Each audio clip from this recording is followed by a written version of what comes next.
Hello everyone, this is Nilesh Kumar Gupta and you are watching NG physics classes. Well, पिछले term पे मैंने आप लोगों को कुछ बताया था, हीट इंजन बताया था, हीट इंजन है ना, हीट इंजन के पार्ट्स बताए थे और उसकी इफिशियंसी बताई थी। राइट, क्लियर है। आज उसी पे बेस हम लोग कार्नोट साइकिल पढ़ने जा रहे हैं, तो हम सभी लोग ध्यान से देखेंगे कार्नोट साइकिल। Ready everyone? तो कार्नोट साइकिल की अगर बात की जाए तो कार्नोट साइकिल में क्या क्या होता है ये मैं आप लोगों को बता रहा हूं। आप लोग देख ही लियो, आप लोग देख ही लियो। देखोगे तो देखो।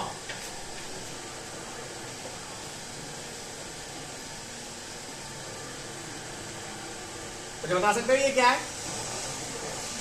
सोर्स बता दिया था ना ये? T1 kelvin.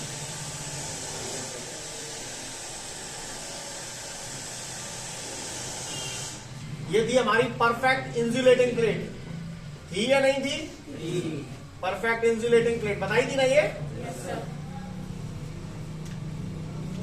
ये इंसुलेटिंग पार्ट है, ये पूरा इंसुलेटिंग है। ये कैसा है? कंडक्टिंग। बता दिया था ये?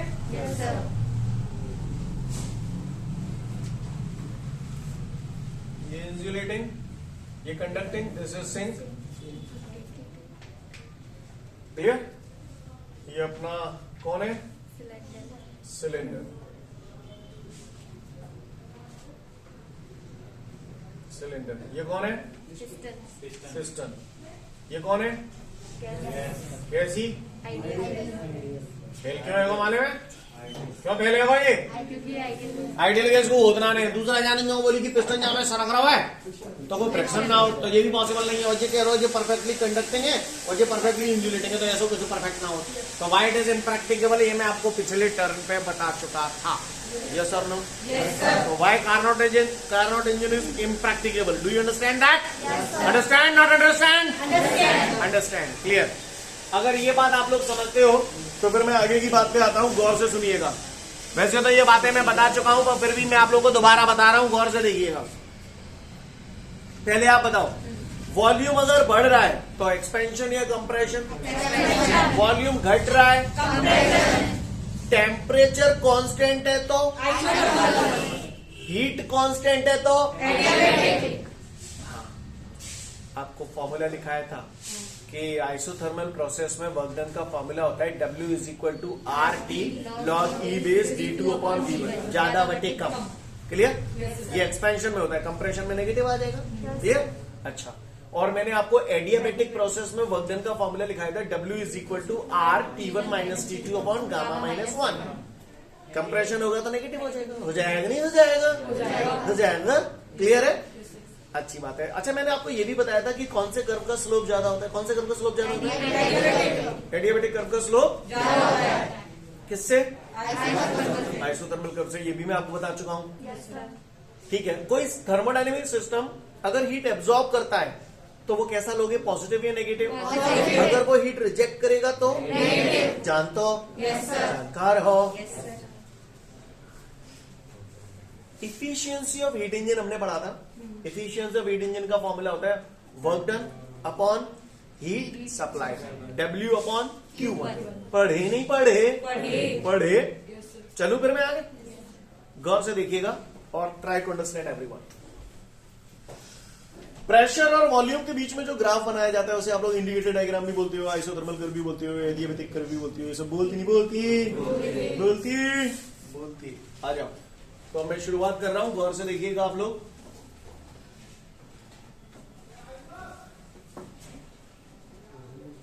ये प्रेशर है, ये वॉल्यूम है। जगह थोड़ी छोटी है तो मुझे इसी हिसाब से काम करना पड़ रहा है। कहानी समझ में आ रही है? सबसे पहले सिलेंडर को मैं कहां ले गया? सही बोल रहा है ना? इसके ऊपर ले गया। इसके ऊपर जब मैं ले गया तो जाहिर सी बात है सोर्स बहुत हाई टेम्परेचर पे होता है, तो यहां से हीट इसकी तरफ जाएगी और पिस्टन कहां जाएगा? पिस्टन ऊपर जाएगा, यानी क्या हो गया? एक्सपेंशन हो गया। क्या हो गया? एक्सपेंशन। अच्छा, जब हीट यहां से यहां जाएगी तो इसका टेम्परेचर बढ़ेगा, लेकिन पिस्टन के ऊपर जाने से टेम्परेचर कम होगा। कौन सा प्रोसेस हो गया? Isothermal expansion. सही बोल रहा? रुको, तो पहला प्रोसेस इसमें आइसोथर्मल एक्सपेंशन। रुको, डट जाके अंदर गैस भरी है तो जाहिर सी बात है गैस को कचरे की जो प्रेशर हो, वॉल्यूम हो, टेम्परेचर हो नहीं हो। प्रेशर है P1, वॉल्यूम है V1 और टेम्परेचर है T1। सीन क्लियर है? कोई दिक्कत? जैसे ही मैंने कहा पे रख दो, बोलो वॉल्यूम बदल जाओ या वही रहेगा? वॉल्यूम बदलेगा तो प्रेशर बदलेगा, बदलेगा नहीं बदलेगा, बदलेगा नहीं बदलेगा, प्रेशर बदलेगा, वॉल्यूम बदलेगा, टेम्परेचर कांस्टेंट रहेगा। क्यों? आइसोथर्मल प्रोसेस है ना। तो इसका कर्व ऐसा आ जाएगा, बोलो भैया। आइसोथर्मल कर्व ऐसे ही तो होते हैं, दिख रहा है सभी को? यहां पर प्रेशर है P1, वॉल्यूम है V1 और टेम्परेचर है T1। कहानी समझ में आ रही है भैया सभी को? किसी को कोई दिक्कत? ऑनलाइन वालों सही दिख रहा है ना आपको बोर्ड पे प्रॉपर? बोलो भैया। ठीक है, आगे बढ़ो। सीन समझ में आया आपको? यहां पर आप इस सिस्टम को हीट दे रहे हो, हीट इसमें जा रही है और पिस्टन ऊपर जा रहा है। कौन सा प्रोसेस हुआ ये? Isothermal expansion. कौन सा प्रोसेस हुआ? कौन सा प्रोसेस हुआ? तो आइसोथर्मल एक्सपेंशन में कितना वर्क डन होता है, उस वर्क डन को मैंने W1 लिख दिया। क्या लिख दिया? W1। इस वर्क डन में क्या हो रहा है? हीट सप्लाइड हो रही है, तो थर्मोडायनेमिक सिस्टम हीट को एब्जॉर्ब कर रहा है। तो ये हीट को एब्जॉर्ब कर रहा है, तो W1 बराबर Q1। बोला भैया। और W बराबर होता है RT log E base. RT की जगह क्या लिखूं? देखना भैया, समझना मेरी बात को। यहाँ पर प्रेशर है P1, वॉल्यूम है V1, टेम्परेचर है T1। जब हम यहाँ से यहाँ आ गए, जब पिस्टन ऊपर गया तो वॉल्यूम बढ़ गया ना। आप ऐसे आ गए तो देखो वॉल्यूम बढ़ रहा है, इधर आ रहे हैं ना। स्टेप समझ में आया? तो यहाँ प्रेशर हो गया P2, वॉल्यूम हो गया V2 और टेम्परेचर हो गया T2 होगा टेम्परेचर T1। क्यों? हाँ, आइसोथर्मल प्रोसेस है, इसलिए सुर में मत बह जाना, T2 मत करी थी ना। समझ गए? तो क्या लिखूं यहाँ पर? क्यों लिखूं T1? तमीज आई? शाबाश, ठीक है। तो पहला प्रोसेस यहाँ पर जो हुआ है, ये कौन सा प्रोसेस है? Isothermal expansion. तो मैंने यहाँ लिख दिया है थोड़ा सा, क्या लिखूं इसे? ये है हमारा आइसोथर्मल एक्सपेंशन। कहानी समझ में आ रही है सभी को भैया? W1 बराबर Q1 बराबर, मैंने फॉर्मूला पढ़ा है आइसोथर्मल एक्सपेंशन में। वर्क का फॉर्मूला होता है W = RT log E base V2/V1। तो RT की जगह T1 लिखूं? बोलो T1 क्यों लिखा है? क्योंकि टेम्परेचर कांस्टेंट है। log E base, वॉल्यूम ज्यादा बटे कम। तो ज्यादा वॉल्यूम कौन सा? V1 ज्यादा है या V2 ज्यादा है? V2 ज्यादा है, तो V2/V1। अक्षर थोड़े से छोटे लिख रहा हूं, आपको बुरा तो नहीं लग रहा? यहां तक बात समझ में आई? कोई दिक्कत? चलो अच्छी बात है। अब मैं जाए झलते उठा के कहां ले गो? परफेक्ट इंसुलेटिंग प्लेट पर। अब बताओ हीट इधर उधर हो रही है क्या? यानी एडियाबैटिक प्रोसेस है। जब ये यहाँ रखा था तो पिस्टन कहां की तरफ जा रहा था? तो इसके अंदर क्या था? इनर्शिया था, इनर्शिया ऑफ मोशन। जब यहाँ पे रख दिया तो क्या ये एकदम से रुक जाएगा? कहाँ जाएगा? और ऊपर जाएगा। काय की वजह से? इनर्शिया ऑफ मोशन की वजह से। तो और ऊपर जाएगा तो वॉल्यूम बढ़ेगा, यानी वॉल्यूम बढ़ेगा, यानी क्या हो गया? एक्सपेंशन। कौन सा? Adiabatic expansion. तो दूसरा प्रोसेस हमारा जो हुआ बेटा, वो क्या हुआ? एडियाबैटिक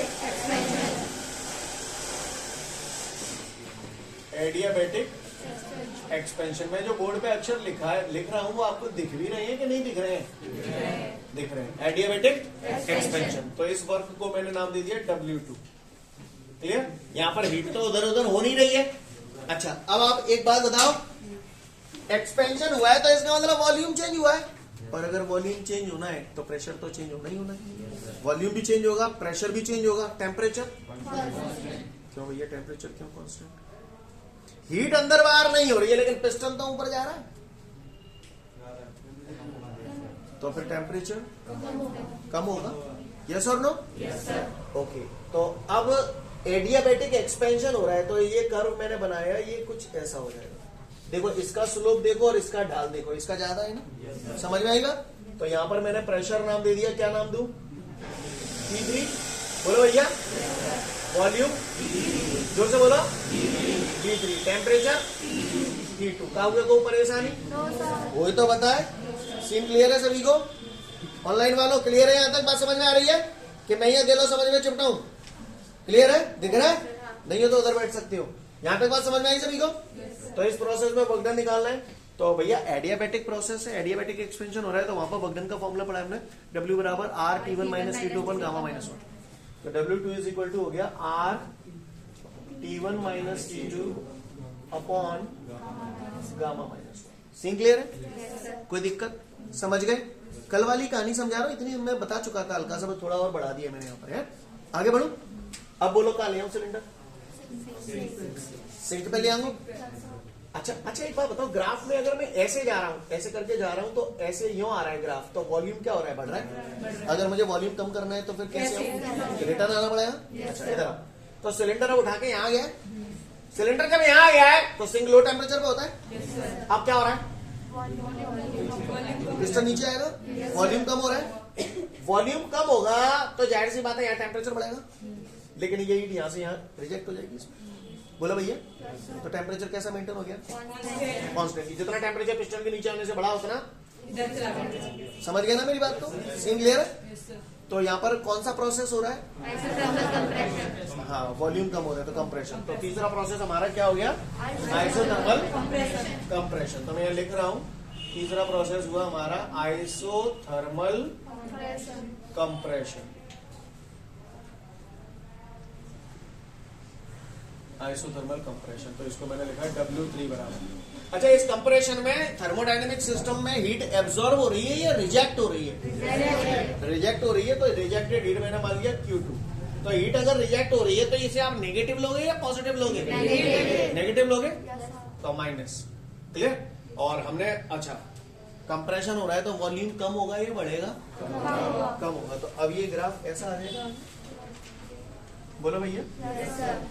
तो P3 V3 T2, अब यहाँ क्या लिखूं, P4 V4 T2 क्यों, टेम्परेचर कांस्टेंट है। कहानी समझ में आई आपको, पक्का कि मैं ये अकेला समझ में चिपटाऊं, ठीक है। तो W बराबर Q बराबर फॉर्मूला वही RT log E base V2 upon V1। R T की जगह क्या लिखूं, T2। यहाँ पे टेम्परेचर T2 है ना, यहाँ भी T2, यहाँ भी T2।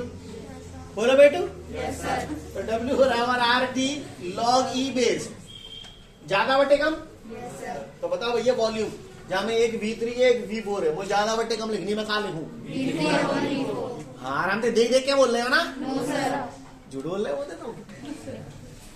V3 अपॉन V4, आप महान है।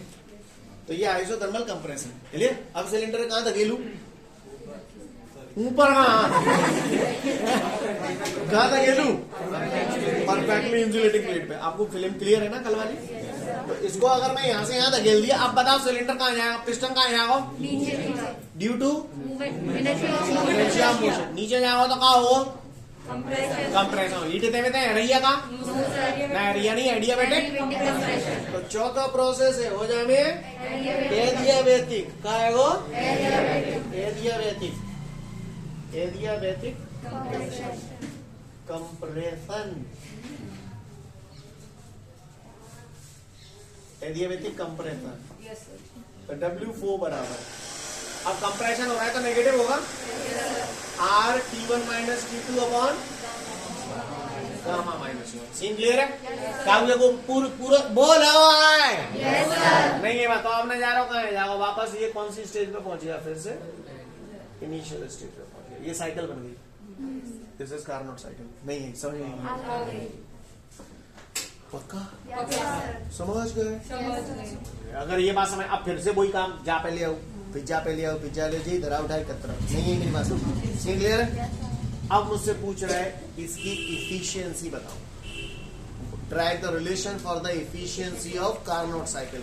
एक बार तसल्ली से बोर्ड पे देख लो, उसके बाद 4 जगह पढ़ना, कोई दिक्कत नहीं आएगी, समझ गए कहानी। तो मुझसे इफिशियंसी ऑफ कार्नोट साइकिल पूछ रहा है, ये एक प्रकार का हीट इंजन ही तो है। तो इफिशियंसी मुझे निकालनी है, तो मुझे मालूम है efficiency of the Carnot cycle, efficiency is equal to work done upon heat supply, W upon Q1। बोलो इक्वेशन नंबर 1। अब शुरू हो रहा है डेरिवेशन, इसे भूल जाओ अभी आप, ठीक है। अब शुरू हो रहा है derivation, clear. Efficiency of Carnot cycle निकाली, तो W अपॉन Q1। तो W मुझे वर्क डन निकालना है पहले, वर्क डन। अब यहाँ 4 प्रोसेसेस हो रही हैं, सबके वर्क डन मैंने अलग अलग निकाल लिए। अब मुझे क्या निकालना पड़ेगा, टोटल वर्क डन। इसको इक्वेशन 1, कम ऑन, इक्वेशन 3 कर रहा हूं तो समय लग जाता है, क्लियर। कागुए को परेशानी, तो भैया इफिशियंसी मुझे निकालनी है, कहाँ निकालनी है? तो एफिशिएंसी निकालने के लिए मुझे दो चीजें चाहिए, W चाहिए और Q1 चाहिए। तो देखो Q1 तो अपन ये तान चुके हैं, आ चुको अपना। W चाहिए, W क्या चाहिए? W। तो चार W है, तो नेट W निकालने के लिए क्या करता हूँ? W बराबर W1 plus W2 plus W3 plus W4। नहीं है समझ में नहीं आ रही, उन्हें कहा करा रहे हैं, कहा करा रहे हैं। W1 तो ज्यादा बड़ा ना लिख रहा, Q1 लिख दो plus W2 R T1 minus T2 upon gamma minus 1 plus W3 Q2 W4 W40 minus R। Clear? Minus R तो मैं यहाँ माइनस करता हूँ है minus R T1 minus T2 upon clear? पढ़ जाते नहीं बस में सीन क्लियर है? काव्य को परेशानी? तो W बराबर Q1 प्लस Q2 बोलो भैया। W बराबर Q1 plus Q2। Scene clear है? सोच लो भाई, सोच ले सोच ले सोच ले। ठीक है, अच्छी बात है। चाहो तो यही वैल्यू रख लो, Q1 प्लस Q2 है ना, तो आप Q1 की वैल्यू है आपके पास और Q2 की वैल्यू चाहे तो यही रख लो, क्या नहीं रखना तो आवाज डाल लेंगे। ठीक है, यहां तक बात समझ में आई? इक्वेशन 5 तक समझ में आया? W की वैल्यू आ गई और Q1 की वैल्यू है ही अपने पास, तो W और Q1 उठा के कहां रख दूं? इक्वेशन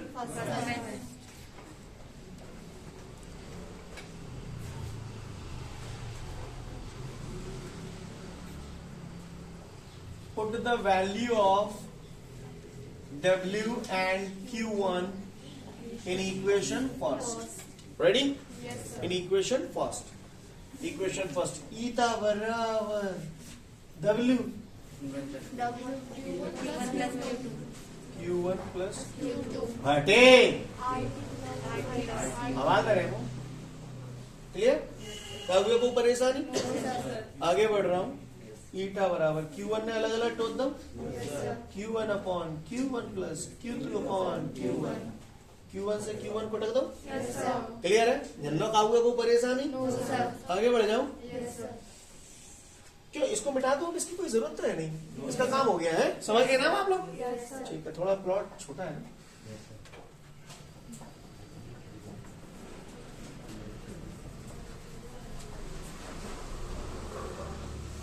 अब जगह ही जगह है। लिसन एवरीवन, तो बेटा यहाँ पर हमारा क्या बचा? ईटा इज इक्वल टू 1 प्लस Q2 अपॉन Q1। बोले बबुआ। Yes sir.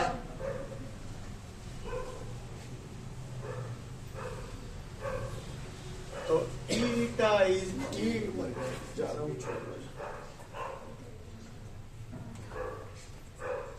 Eta is equal to 1 प्लस Q2 upon Q1। Come on, what is Q2? Q2 या माइनस, तो यहाँ माइनस ही लिखो फिर। Yes sir. Minus RT2 log E base V3 upon V4 divided by Q1 where are you? RT1 log E base V2 by V1 तो theta is equal to 1 minus T2 log E base V3 by V4 divided by T1 log E base V2 upon V1। नहीं यही बात समझ में? Clear? Equation number 6।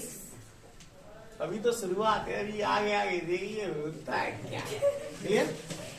यहाँ तक scene समझ में आ रहा है सभी को? काव्य को परेशानी? ओके। मैं यहाँ पर ये जो साइकिल मैंने बनाई है, मैं इसमें कुछ नॉमिनेट कर रहा हूँ, इन पॉइंटों का नाम दे रहा हूँ A, B, C, D। वो ठिकाना ना A, B, C, D दो, जो आपकी इच्छा वो दे दो। ठीक है? Okay, listen. फॉर ये कौन सा प्रोसेस है? ये वाला। फॉर एडियाबैटिक एक्सपेंशन या फिर ऐसे सिंपल लिख देता हूं, फॉर प्रोसेस BC लिख दूं, लिख दो, for adiabatic expansion BC by the Poisson's law, by the Poisson's law. Clear? Adiabatic process में मैंने पॉइजन्स लॉ लगा दिया। भैया पॉइजन्स लॉ एक तो मुझे मालूम है PV gamma is equal to constant, और दूसरा मुझे मालूम है TV gamma minus 1 is equal to constant. Yes और नो? तो बाय द पॉइजन्स लॉ, पहले तो मैं लॉ लिख रहा हूँ, फॉर्मूला अप्लाई नहीं कर रहा हूँ अभी। TV gamma minus 1 is equal to constant, तो मैं इसे ऐसे लिखूं T1 V1 गामा माइनस 1 बराबर T2 V2 गामा माइनस 1। बोलो भैया। Yes sir. चलो तो अब मैं अप्लाई कर रहा हूँ। ये मैंने अभी कुछ किया नहीं है, ये केवल फॉर्मूला अप्लाई किया है। कौन सी प्रोसेस के लिए अप्लाई कर रहा हूँ? हाँ, ये BC प्रोसेस के लिए। तो इसमें फर्स्ट सिचुएशन ये फर्स्ट B से C की तरफ जा रही है, ये फर्स्ट सिचुएशन है, ये सेकंड सिचुएशन है। चलो बताओ फर्स्ट सिचुएशन में टेम्परेचर कितना है? फर्स्ट सिचुएशन में टेम्परेचर कितना है? तो ये फर्स्ट सिचुएशन है, तो टेम्परेचर या T1। चलो फर्स्ट सिचुएशन में वॉल्यूम कितना है? V2 gamma minus 1। Second situation में टेम्परेचर कितना है? T2 वॉल्यूम कितना है सेकंड सिचुएशन? तुम समझ रहे हो क्या मतलब है? काहुए को परेशानी नहीं होता, बताया मामा खाओ। तो यार T2 है, नीचे नहीं आओ। T1 अपॉन T2 बराबर V3 की पावर गामा माइनस 1 और V2 की पावर गामा माइनस 1, तो होल पावर गामा माइनस 1। नहीं, यही बात समझ। जैसे मान के चलो यहाँ गामा माइनस 1 की जगह 4 हो तू, और जब 4 जालंग ला दो तो काय जातो 1/4। ऐसे ही गामा माइनस 1 जालंग लागो तो T1 अपॉन T2 बराबर 1 अपॉन गामा माइनस 1 बराबर V2। Equation number 7। पहली बार बन नहीं होंगी इतनी सारी इक्वेशन। अभी देख लो भाई का क्लियर हो गया। सिमिलरली, क्या? सिमिलरली फॉर एडियाबैटिक कंप्रेशन, कौन सी है बताओ? फॉर एडियाबैटिक कंप्रेशन DA ही तो है। बोलो करो, बोलते क्या ना पाया तो तुम्हें बाय द पॉइजन्स लॉ। मैं बड़ा डरा ब्रो, तो कैसे आओ जो बोर्ड पे, कैसे आओ? आई हो आगे। Clear? By the Poisson's law. फिर से वही फॉर्मूला लगाऊंगा। अब मैं बेर फॉर्मूला लिखूं? एक में जाइए लिख दो, चाहे स्टेप पे direct. T1 V1 gamma minus 1 बराबर T2 V2 गामा माइनस 1। नहीं, यही बात समझ। क्लियर है? जी मैंने भाई कछु अप्लाई ना करो, फॉर्मूला लिखो केवल, है ना, पॉइजन्स लॉ। ठीक है, अब मैं अप्लाई करूं? लिसन एवरीवन, ये 1 है, ये फर्स्ट सिचुएशन है, ये सेकंड सिचुएशन है। अब आप बता मुझे, देखो यार आपको DA देखो यार, DA जहां में फर्स्ट सिचुएशन कौन सी वाली है? D, और सेकंड सिचुएशन A वाली। अब बोलिए है कैसे बोलते हैं? बोलो फर्स्ट सिचुएशन में टेम्परेचर कितना है? T2 वॉल्यूम शाबाश गामा माइनस। चलो सेकंड सिचुएशन में टेम्परेचर बता। शाबाश बच्चों। V2 बता। V2 हाँ V1। मैं तुम्हारे भरोसे चल रहा हूँ, मुझे सही बोलना। क्लियर? चलूँ मैं? हाँ। V4 की पावर गामा माइनस 1 है, V1 हुए जानी चले आओ। सही है? जालंग का लिखो, तुम बताओ। T1 अपॉन सीन क्लियर है? काहुए को दिक्कत? आगे बढ़ जाऊं? ओके। गामा माइनस 1, अच्छा जाय जालंग लिख दूं, जाय जालंग लिख दूं। T1 बटे T2 बराबर V4 बटे V1। अब इसकी होल पावर गामा माइनस 1 है, तो गामा माइनस 1 जालंग ले आओ तो क्या जाएगा? 1 अपॉन गामा माइनस 1। कौन सी equation? 8। Clear? Equation number 8।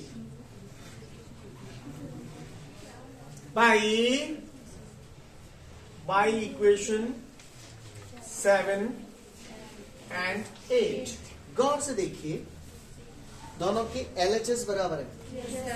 LHS बराबर है तो RHS भी बराबर होंगे। बोलो स्टूडेंट्स, होंगे नहीं होंगे? होंगे। तो क्या लिखूं इसे? V3 अपॉन V2 बराबर V4 अपॉन V1। अब वो परेशान सीन क्लियर है? जाएंगे ना लिख सका?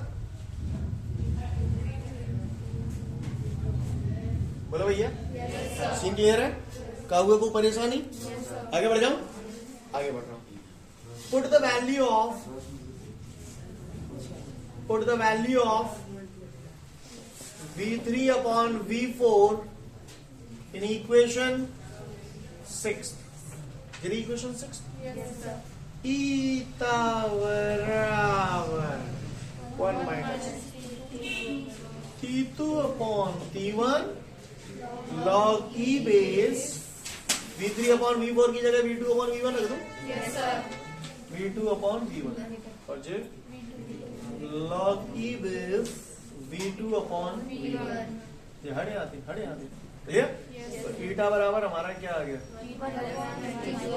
This is the relation for the Carnot cycle, efficiency of the Carnot cycle. I hope you understand that. Yes, sir. Do you understand that? Yes, sir. कर पाएंगे? Yes, sir. Listen everyone, सब लोग ध्यान से सुनना।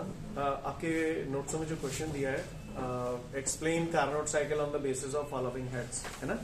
तो उसमें आपको एक तो उसका मेन पार्ट्स पूछ रहा है, वाई कार्नोट इंजन इज इम्प्रैक्टिकेबली पूछ रहा है, और calculate the efficiency of the Carnot cycle के लिए फॉर्मूला भी डिराइव करवा रहा है, और प्रोसेस भी पूछ रहा है, सबका जो पूछ रहा है। क्लियर? तो कायदे तो ये 15-20 नंबर का क्वेश्चन होना चाहिए, समझ रहे हैं ना? तो एक्चुअली इतना बड़ा पूरा नहीं आता। उसमें सपोज करो 2 नंबर में पूछना है तो पूछ लेगा Y Carnot engine is impracticable, ये भी पूछ सकता है। वो पूछेगा कार्नोट साइकिल में डिफरेंट प्रोसेसेस को समझा दीजिए, तो आपको केवल वो 4 प्रोसेस जो थी ना वो समझानी है, केवल ज्यादा है और ज्यादा रामायण बतानी तो आप ये लिख के बता देंगे बस, है ना? और एफिशिएंसी निकलवाए या केवल सिंगल एफिशिएंसी पूछेगा, drive the relation for the efficiency of the Carnot cycle, तो केवल एफिशिएंसी का फॉर्मूला ड्राइव करना है, ऐसे फिगर बना दिया।